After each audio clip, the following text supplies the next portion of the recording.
Het belangrijkste nieuws van Curaçao in het Nederlands. Extra Journaal. Vers van de pers.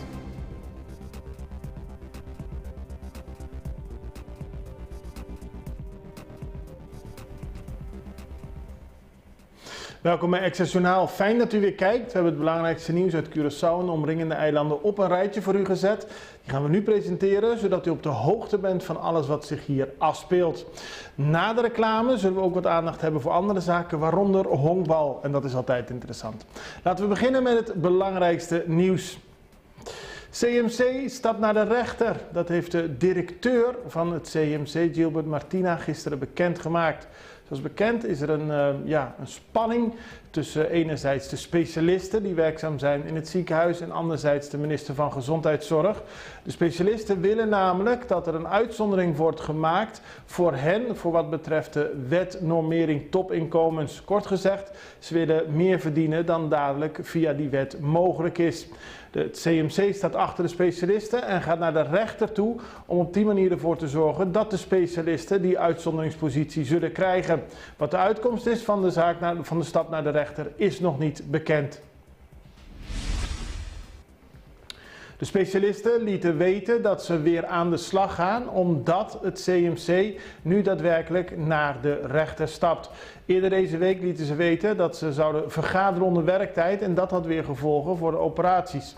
In ieder geval, de specialisten zijn weer aan het werk. Tegelijkertijd is bekend dat er 9 specialisten de keuze hebben gemaakt om niet aan de slag te gaan bij het CMC, omdat ze in hun ogen een salaris krijgen dat geen recht doet aan de studie die ze hebben gedaan. Wordt ongetwijfeld vervolgd. Dan de minister van Gezondheidszorg, tevens minister van Financiën, Javier Silvania.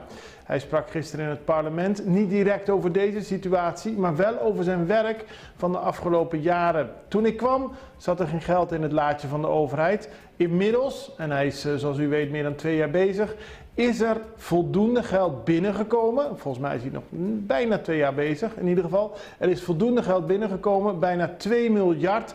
Onder meer aan belastingopbrengsten en sociale premies. En dat komt allemaal door het feit dat de mensen meer achter de broek aan wordt gezeten om daadwerkelijk belasting te betalen. En daarmee, zegt Silvania, hoeven we ook geen geld meer te lenen. Brand op de pier van Makolo Bay. In de baai van Makolo was gisteren een brand op de pier ontstaan. De brandweer was er relatief snel bij en kon de brand blussen, maar verontrustend is dat men niet weet hoe de brand heeft kunnen ontstaan. En tegelijkertijd zeiden mensen bij de extra dat de afgelopen periode er veel branden zijn uitgebroken op boten, op pieren, op zaken die zich in het water bevinden. En dat is verontrustend. Er wordt verder onderzoek gedaan hoe dat zover heeft kunnen komen. Corendon wil Airbus huren. Er was al even sprake van het feit dat Corendon zelf wil gaan vliegen op Curaçao. Op dit moment wordt er gevlogen door KLM en TUI vanuit Amsterdam. Corendon wil dat zelf oppakken en luchtvaartnieuws.nl meldt dat ze vanaf november tussen Schiphol en Curaçao een Airbus A350 willen gaan wetleasen om ermee te kunnen vliegen. De Telegraaf schrijft erover en de Turks-Nederlandse tour-operator wil er zelf nog niks over zeggen. Zoals bekend werd eerder deze week bekend dat Corendon wil gaan vliegen om haar hotels op te vullen. Tot nu toe koopt het bedrijf daarvoor capaciteit in bij KLM, maar de KLM zou te hoge prijzen voor de stoelen vragen en daarom zegt Corendon, dan pakken we het zelf op. Wordt ook nog vervolgd. Nieuwe auto's voor het Curaçaose politiekorps. Dat is altijd een mooi moment voor de minister van Justitie om te poseren bij gereedstaande nieuwe auto's. Het Curaçaose politiekorps krijgt een reeks nieuwe auto's. Die worden onder meer gebruikt voor de auto's die worden gebruikt voor de versterking grenstoezicht. Daarvoor zijn fondsen uit Nederland beschikbaar gesteld. Ook is er betaald vanuit reserves op de begrotingen van 2022 en 2023. Pick-up komt in de Mondi terecht. Een vervelend ongeluk en opmerkelijk ongeluk ook, want in de buurt bij Sanssouci heeft gisteren een pick-up in de Mondi terechtgekomen. Gelukkig raakte de chauffeur niet gewond, maar het lijkt erop dat hij een brug, een heuvel afging, in een plas water terecht kwam, daardoor ging draaien, controle over het stuur verloor en in de Mondi terechtkomt. U ziet op de beelden, maar zoals gezegd, gelukkig is er niemand gewond geraakt. Dit is het belangrijkste nieuws. We gaan even naar de reclame en we zijn zo bij u terug. Es un más novo de Pizza Hut? No tu pizza mes. Esta cheesy, crispy, llenaco diferente ingrediente. Manera pepperoni, buffalo chicken, chicken bacon parmesan of carne. Y esa aquí está comisana 15 florin junto con soft drinks de 16 ons. Suficiente para dos, pa e preço de Novo de Pizza Hut. Pizza Hut melts voor de 15 florin. Pizza Hut, for the love of pizza.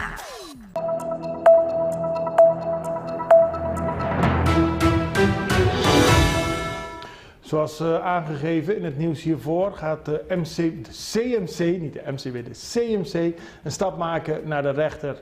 Ze steunen daarin de strijd van de specialisten om tot een uitzonderingspositie van de wet normering topinkomens te komen. Nou, dat moeten we afwachten.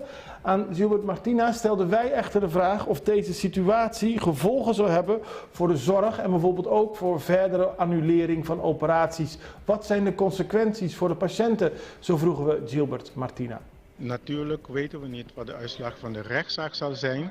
Wat we wel kunnen garanderen is dat wij vanuit een verantwoordelijk bestuur er alles zullen doen om de taak en doelstelling van het ziekenhuis zo goed mogelijk te behartigen.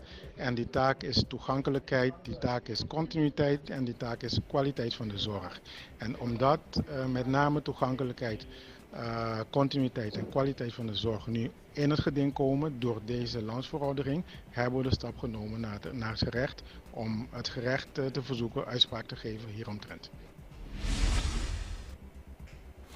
Dan gaan we nu over naar honkbal, want sinds begin deze maand is er op de Nederlandse televisie een documentaire te zien, een driedelige documentaire, Home Run, over het belang van honkbal voor Curaçao, de wijze waarop de sport wordt beleefd en het is een heel positieve documentaire over de sport en over Curaçao. Er zijn veel mensen die in Nederland gaan kijken, het is op tv te zien en op die manier kunnen ze een positief beeld krijgen van Curaçao. Dat is altijd mooi. Gisteren was de viewing hier op Curaçao en het is ook mogelijk dat mensen via internet de documentaires kunnen zien op Curaçao en wellicht komt het ook binnenkort op de televisie. Daarover spraken we met Deborah Noordwijk, maar laten we eerst naar een trailer kijken van Home Run. Curaçao, ons kleine Caribische eiland, is vergelijkbaar met de gemiddelde stad in Nederland. Maar hier worden per hoofd van de bevolking de meeste professionele honkballers ter wereld geboren. Dit is niet de Hollandse eredivisie. Dit is de Champions League voor honkbal. Wij dragen de sport. Op de borst, in ons hoofd en met ons hart. Hoe is het mogelijk dat een klein eiland hofleverancier is van Major League Baseball? Gisteren was de viewing van Home Run voor genodigden bij Bam Bam, hoe kan het ook anders, van Hensley Meulens in Zambiel. We spraken gisteren ook met de researcher en lokale producer Deborah Noordwijk.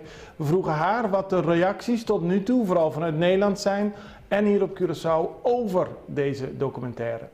Overweldigend, en heel positief. De verhalen om zo'n kijkje op Curaçao te krijgen in deze wereld, baseballwereld, het is heel overweldigend. Het positieve feedback die we tot nu toe hebben gekregen van zowel op Curaçao als uit Nederland. Want het geeft een positief beeld en Curaçao is natuurlijk gewoon een wereldstatus op het gebied van honkbal. Maar daar reageerden de mensen ook op? Ja, zeker. En weet je wat, het is een positief verhaal. Ja. Wij hebben het echt... Gelukkig. Maar ik vraag me af, Er zijn positieve verhalen in Curaçao. Heel veel positieve verhalen. En dit was juist vanuit de baseballwereld. Om dan vooral ook door de families heen. Ook de band die er is in de families. Curaçao op een heel andere manier weer naar buiten te brengen. Dan hoe heel veel mensen vaak denken hoe de dynamiek bijvoorbeeld tussen gezinnen en tussen vader en moeder en kinderen is. En dat vond ik wel heel mooi van dit. En die reacties hebben wij ook echt gekregen. Dat de mensen waren van wauw. Dat we echt ook een gezinformatie zagen in die documentaire. Dat vonden ze wel heel bijzonder. Goed zo. Ja. Er is een viewing bij Bam Bam in Zambiel. Dan zijn er heel veel mensen op Curaçao die het natuurlijk ook willen zien. Hoe kunnen die het makkelijk zien? Op dit moment zouden ze het alleen online kunnen zien via NPO Start. Als je de box hebt van Flow, kan je daar zo via uitzending gemist of NPO gemist, kan je het allemaal gewoon terugzien. We zijn bezig en hopelijk lukt het dat we het gewoon op de nationale zenders kunnen krijgen. Maar we zijn ermee bezig, want we vinden dat iedereen dit moet zien. Doe er uw voordeel mee en ga kijken als u tijd en zin heeft in Homerun. Daarmee zijn we aan het einde gekomen van deze aflevering van Extra Journaal. Ik ben blij dat u weer heeft gekeken. Wij zijn er maandag weer. Ik wens u vooral een heel prettig weekend en hopelijk tot begin volgende week. Het allerbeste. Tot ziens. Dag.